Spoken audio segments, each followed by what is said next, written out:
The European nobility descended from mounted warriors who swore allegiance to a warlord. In exchange, they received land grants that included the peasants that worked the land and who would sustain them when they were busy fighting for the lord.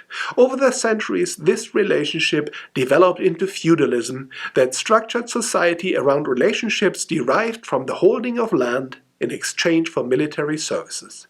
The nobility justified their privileges with God's grace. By the grace of God, they were destined to rule, and the serfs were destined to serve. And the church conquered. Yes, that's exactly God's will, and together nobles and clergy lived happily off the work of the common people.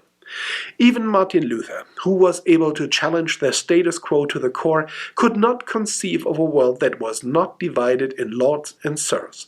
Instead, he insisted that both lords and serfs should be true to their obligations to each other. The serfs needed to work, and the lords needed to provide good government. Mounted knights dominated the battlefields until someone invented the gun and shot them off their horses. From that moment on, hereditary nobility starts its long but steady decline on the trash pile of history.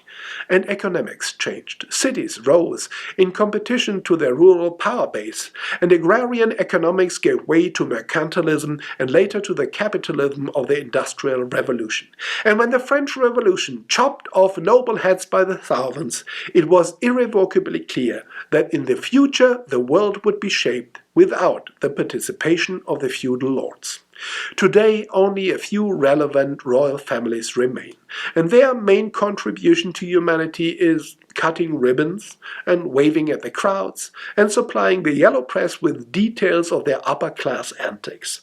500 years of Reformation led to the conviction that God's grace is bestowed on everybody, and that nobility is definitely something the world can do without.